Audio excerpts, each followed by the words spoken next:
Bonjour tout le monde, bienvenue dans cette nouvelle vidéo sur la chaîne YouTube de Cryptost.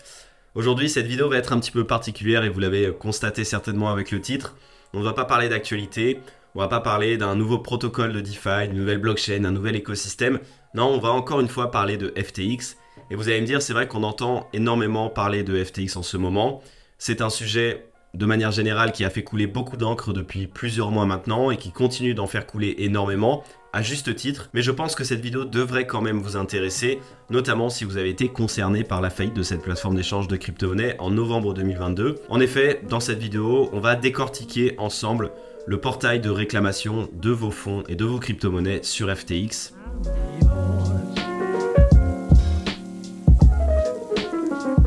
En effet, pour le contexte, en novembre 2022, la plateforme d'échange de crypto-monnaies FTX fait faillite et sont révélées les malversations de Sam Bankman-Fried, son PDG. Tout ça, vous le connaissez déjà. Depuis, environ 10 milliards de dollars appartenant à plusieurs millions d'utilisateurs sont bloqués sur la plateforme, tous étant dans l'attente de savoir s'ils pourront un jour revoir la couleur de leurs actifs numériques. Et justement, en juillet dernier, et nous vous en parlions sur Cryptost, l'entreprise qui est en charge du redressement de FTX a ouvert un portail de réclamation qui permet de s'identifier, de prouver son identité et de vérifier si les actifs qui sont stockés sur notre compte correspondaient bien à ce que l'on détenait à date du 11 novembre 2022, date de la faillite de FTX, pour pouvoir initier justement cette procédure de réclamation. Et ce qu'il faut savoir, c'est que ce portail de réclamation est ouvert jusqu'au 29 septembre 2023, donc jusqu'à vendredi de cette semaine, et donc il reste que quelques jours pour le faire. Donc justement, dans cette vidéo, je vais essayer de vous accompagner pour franchir les différentes étapes de cette procédure de réclamation, essayer de voir ensemble les points bloquants pour vous faire gagner un maximum de temps dans le cadre de votre propre procédure de réclamation si vous êtes évidemment concerné par cette faillite de FTX. Juste avant de démarrer, je voulais quand même vous préciser quelque chose. Selon la date de création de votre compte, votre statut est différent et donc la procédure de réclamation sera aussi différente. Si vous avez créé votre compte après mars 2022, alors vous tombez sous l'égide de FTX Europe, la filiale européenne de FTX qui avait été créée quelques semaines auparavant. Et donc votre procédure de réclamation a déjà démarré il y a quelques semaines, voire même quelques mois, donc vous n'êtes pas concerné véritablement par cette vidéo. Néanmoins, si vous avez créé votre compte avant mars 2022, alors vous êtes considéré comme étant sous l'égide de FTX, l'entreprise globale. Et là, ce tutoriel devrait donc vous intéresser puisque c'est la même procédure de réclamation que celle que nous allons voir dans cette vidéo.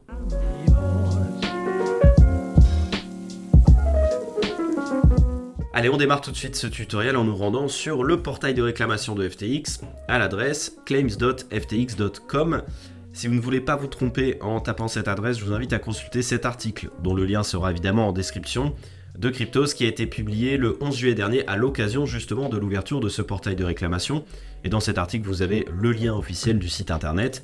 Pourquoi est-ce que c'est important? Évidemment parce que il y a énormément de personnes malveillantes qui essayent de profiter de cette situation pour attirer des personnes crédules vers des sites internet qui sont des faux sites évidemment, qui vont vous demander de vous connecter en rentrant vos coordonnées de connexion pour le compte FTX, en rentrant vos coordonnées bancaires, en connectant votre wallet MetaMask, bref, toutes les stratégies possibles pour essayer de vous soutirer soit de l'argent, soit des crypto-monnaies, donc faites très attention. Vous avez cet article de Cryptos qui vous donne le lien vers le site officiel, vous avez normalement aussi un mail officiel qui vous a été envoyé par l'entreprise en charge du redressement de FTX avec la même adresse. Voilà, comme ça vous permettra de vérifier que vous êtes sur le bon site internet avant de démarrer les procédures. Alors tant que je suis sur ce mail, petit détail que je voulais vous préciser et qui devrait vous intéresser, sachez que dans le cadre de cette procédure, il y a un KYC à réaliser. C'est-à-dire qu'il faudra vérifier votre identité, donc déjà bien entendu, munissez-vous de votre pièce d'identité pour le faire, mais c'est pas ça, l'élément important c'est qu'un KYC ça prend un petit peu de temps à être vérifié, et on est dans les derniers délais de cette procédure de réclamation, et il est possible que le 29 septembre, votre procédure de KYC ne soit pas officiellement confirmée. Eh bien sachez que ça n'est pas un souci puisque c'est écrit justement dans ce mail que la procédure de KYC peut dépasser la date du 29 septembre. Il n'y a pas de souci tant que la procédure de réclamation a elle été officiellement confirmée avant cette date. Bref, c'était un petit détail mais je pense que c'était important quand même de vous le mentionner étant donné qu'on est dans les derniers instants de cette réclamation. Bref, on retourne sur le portail de claim de FTX et on va commencer les étapes ensemble. Donc comme vous pouvez le constater, voilà, il y aura une première étape de connexion au portail, donc avec vos identifiants FTX, confirmer sur l'adresse mail que vous avez utilisée pour créer votre compte FTX, fournir ce fameux KYC dont je vous parlais, examiner les soldes que vous déteniez à date du 11 novembre 2022 et vérifier qu'ils étaient bien les bons, et ensuite déposer la réclamation client. Et pour démarrer le processus de réclamation, on descend juste en dessous et on va sélectionner notre plateforme. Donc on voit qu'on a différentes plateformes et là on retrouve le petit détail technique que je vous ai mentionné tout à l'heure. Il y a soit ftx.com, soit ftx EU. Comment savoir? Eh bien, le plus simple, c'est de se dire avant mars 2022, vous êtes ftx.com, après mars 2022, vous êtes ftx EU. Si maintenant vous avez créé votre compte en mars et que vous ne savez pas exactement la date, vérifiez votre adresse mail et vérifiez si vous avez des mails concernant FTX Europe ou concernant FTX, auquel cas ça vous aidera à faire votre choix. Normalement, donc moi pour ma part, je suis sous ftx.com et je clique sur commencer. Là, on va saisir son adresse mail, son mot de passe, donc je vais le faire tout de suite. Alors comme vous pouvez le constater, il y a l'authentification à double facteur qui était activée sur mon compte FTX. Voilà, c'est assez classique, hein, c'est ce qu'on peut trouver dans la connexion sur n'importe quelle plateforme d'échange de crypto. Donc je vous laisse faire ça de votre côté, je fais ça du mien également. Voilà, j'ai validé la première étape, pour l'instant c'est assez simple. On passe à l'étape suivante qui est vérifier son identité. Donc déjà on va cliquer sur confirmer l'email et normalement on devrait recevoir un mail dans notre boîte mail justement, sur lequel il va falloir cliquer sur un lien pour confirmer qu'on est bien le détenteur de cette adresse mail. On se rend sur notre mail, on recherche et voilà, normalement on a un mail qui est intitulé Email Verification Required. Donc voilà à peu près à quoi il doit ressembler et vous allez cliquer sur confirmer votre adresse mail juste ici. Voilà, la deuxième étape est validée. Maintenant on s'attaque à la troisième, à savoir la partie KYC. Donc là vous allez cliquer sur commencer le processus KYC et vous allez être redirigé sur un autre site internet. C'est là que ça va se complexifier et c'est là que je vais vous accompagner un petit peu avec mon expérience personnelle et ce que j'ai vu un petit peu aussi sur les réseaux sociaux. Pour démarrer, je suis pas résident des États-Unis, donc Other, Agree and Continue. Nationality, donc c'est France. Next. Alors on arrive à une étape questionnaire qui a fait beaucoup parler sur les réseaux sociaux parce que pas mal de personnes se demandaient pourquoi est-ce que ce questionnaire était présent. C'est vrai que voilà, on se demande pourquoi est-ce qu'ils veulent savoir dans quelle industrie est-ce qu'on travaille. Néanmoins, on n'est pas vraiment en situation de force, donc on va plutôt faire les choses dans le bon sens. Vous n'avez pas besoin d'être tout à fait précis, mais il vaut mieux quand même faire les choses à peu près correctement. Donc on clique sur Next, France, passeport pour ma part. J'ai déjà un document, donc je vais upload le document en question. Voilà, une fois que c'est upload, on clique sur Next. Et là, il va falloir donc faire face à sa caméra. Vous connaissez aussi, je pense, ce genre de procédure de KYC. On va vous demander de faire des mouvements avec la tête pour valider que votre visage correspond bien à celui qui est sur votre carte d'identité ou votre passeport. Donc je vais démarrer tout de suite. Voilà, ça a l'air d'avoir fonctionné. On peut passer à l'étape suivante. Et normalement, la dernière étape de cette procédure de vérification de votre identité, c'est la Proof of Address. Comme son nom l'indique, l'idée, c'est de prouver que vous habitez bien à l'adresse qui a été mentionnée sur votre passeport ou votre carte d'identité. Et vous le savez, on a besoin de temps à autre de faire ça aussi en France. C'est assez souvent un casse-tête de trouver un document qui mentionne votre nom et votre adresse. Alors, comme mentionné ici, il y en a quelques-uns qui fonctionnent. C'est les factures internet, téléphone, gaz, électricité, les documents officiels de la banque ou les documents officiels des impôts. Si vous avez ça, normalement, ça devrait être accepté dans le cadre de cette procédure. Alors pour ma part, j'ai un document officiel de la banque, donc c'est ce que je vais utiliser. Et on verra si ça fonctionne. Maintenant, il va falloir vérifier rapidement que les informations que vous avez mentionnées sont correctes. Alors, on l'a fait là dans les quelques minutes qui viennent de s'écouler, donc normalement, il ne devrait pas y avoir de soucis. On clique sur Next et on attend. Voilà, comme vous pouvez vous en douter, tout ne peut pas fonctionner correctement. D'après eux, mes documents d'identité ne sont pas corrects. Vous allez vous rendre compte que dans ce genre de procédure, et c'est ce que j'ai remarqué sur les réseaux sociaux ou les groupes de partage d'entraide entre clients de FTX français, il y a énormément de problématiques comme celle-là, il ne faut pas s'inquiéter. Il suffit de réessayer avec un autre document. Donc moi j'ai essayé le passeport, je vais essayer avec la carte d'identité maintenant. Bon bah voilà, comme vous pouvez le constater, ça n'a pas fonctionné. Après je m'y attendais un petit peu parce que la majorité des messages que j'avais vu passer sur les groupes d'entraide autour de FTX ou sur les réseaux sociaux expliquaient que cette étape était vraiment compliquée, il y avait beaucoup de problèmes. Pour revenir là-dessus, comme je vous expliquais tout à l'heure, c'est pas fondamentalement grave dans le sens où si vous avez validé votre procédure de réclamation de vos fonds et que cette procédure de vérification d'identité, donc de KYC, est encore en cours, voilà, c'est pas un souci, on peut dépasser la barre limite et on peut la faire valider plus tard. Donc voilà, j'espère que on aura un petit peu plus de temps pour soit discuter avec le support FTX, soit avoir une nouvelle fenêtre pour faire ce proof of address. Toujours est-il que je vais revenir donc sur le processus de réclamation. Le KYC donc n'est pas validé, on peut passer quand même à l'étape suivante. Et cette étape 4, c'est peut-être la plus complexe puisque c'est d'examiner le solde de votre compte FTX, de comparer ce que vous aviez à date du 11 novembre 2022, donc la faillite de FTX, avec ce qui est affiché à votre écran. Une fois que c'est fait, une fois que vous avez vérifié que tout est OK ou alors que vous avez des différences mais que vous les avez notées quelque part, vous pouvez avancer à l'étape suivante qui est donc soumettre la preuve de réclamation. En cliquant ici, on va vous rediriger vers un autre site internet.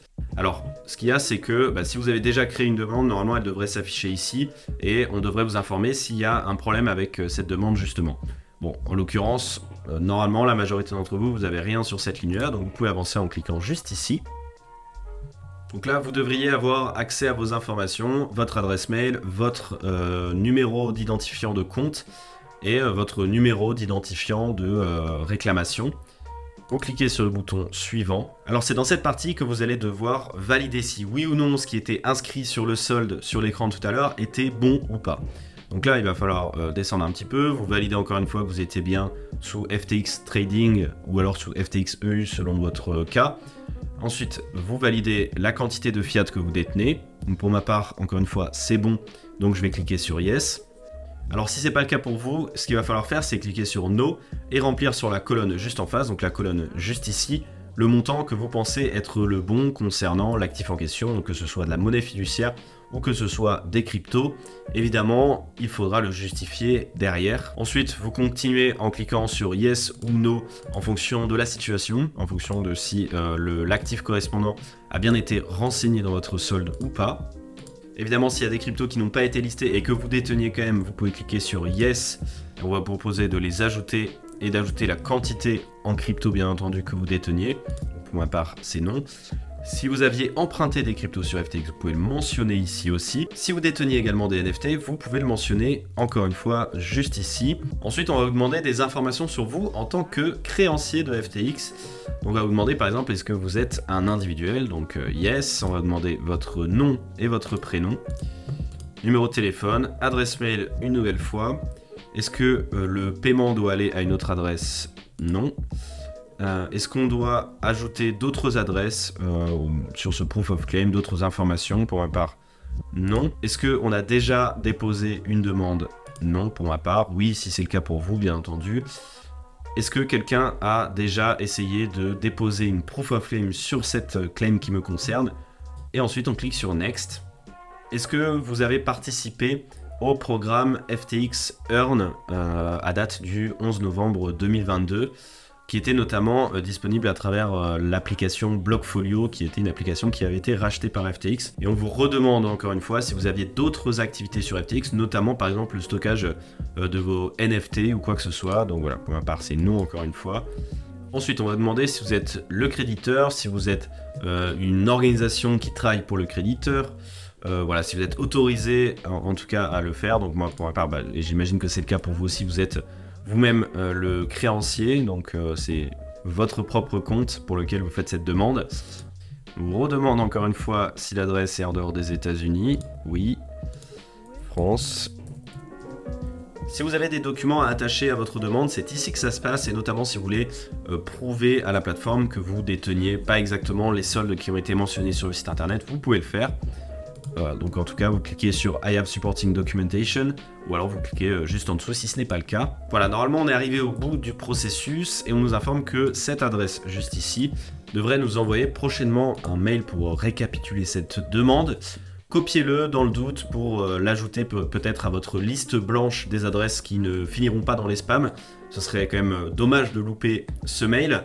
En tout cas, voilà, si vous pensez que tout est bon, vous pouvez cliquer sur Submit et ça va envoyer votre demande. Alors, pourquoi est-ce que ma soumission n'est pas encore confirmée? Je ne sais pas, mais je pense que c'est parce que, comme vous pouvez le constater ici, il y a un contingent. Donc je rentre dans l'une des 3 catégories qui signifie que ça va demander un petit peu plus de temps. J'ai regardé un petit peu qu'est-ce que ça veut dire contingent. Je pense que la majorité d'entre vous, en tout cas une partie d'entre vous, sera dans la même situation que moi.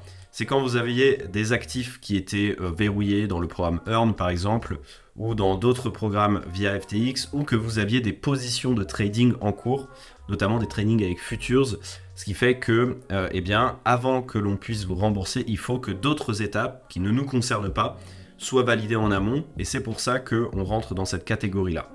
Et je voulais vous préciser quelque chose aussi. J'ai trouvé cet article sur le support de FTX qui montre un petit peu le fonctionnement idéal, parfait. Donc si vous êtes dans ce cas-là, tant mieux pour vous. Et voilà, je voulais vous montrer quand même à quoi ça ressemble. Donc normalement, votre étape de KYC est validée. Et eh bien, lorsque vous avez soumis votre demande, elle montre qu'elle est validée. Et donc là, encore une fois, vous avez fait à peu près tout ce qui était en votre pouvoir à l'heure actuelle. Et on est donc dans une phase d'attente de l'après 29 septembre pour voir ce qu'on nous demande en plus. Si vous n'êtes pas dans l'une de ces 3 catégories qui sont censées s'afficher ici, quand vous ouvrez ce site, vous n'êtes pas obligé de remplir le formulaire, à moins que, bien entendu, vous ayez un solde qui est différent de celui qui est affiché sur le site. Et là, oui, il faut que vous remplissiez ce formulaire pour montrer qu'il y a des différences.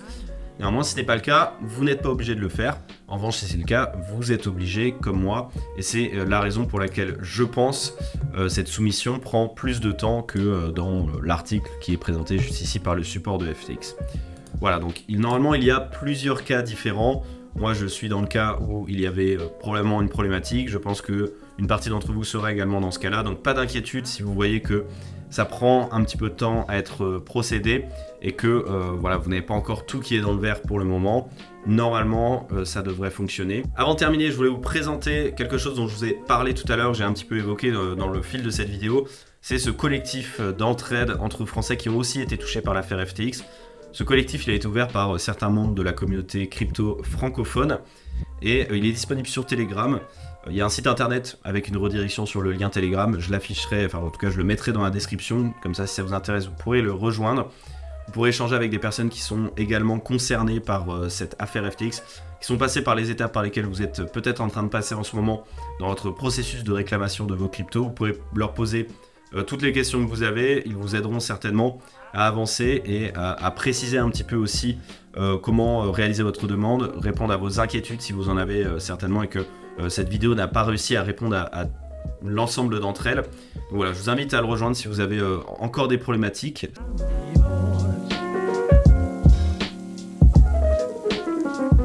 En tout cas, voilà, je pense qu'on a fait le tour de ce processus de réclamation de vos cryptos sur FTX qui ferme donc, je le répète, le 29 septembre prochain, donc vendredi de cette semaine. Je vous invite à vous dépêcher si vous êtes concerné, bien entendu. J'espère que ce tutoriel vous aura aidé au maximum pour avancer. N'hésitez pas aussi à utiliser l'espace commentaire en dessous pour poser vos questions et peut-être que certaines personnes vous répondront aussi dans les commentaires et vous aideront à avancer et à vous débloquer si vous êtes coincé à certains moments. J'espère que cette vidéo vous aura aidé, non pas qu'elle vous aura plu mais en tout cas qu'elle vous aura un petit peu aidé. On se retrouve très vite pour une nouvelle vidéo sur la chaîne YouTube de Cryptos, une vidéo peut-être un petit peu plus enjouée. En tout cas, je vous souhaite comme d'habitude de passer une excellente semaine et je vous dis à très vite.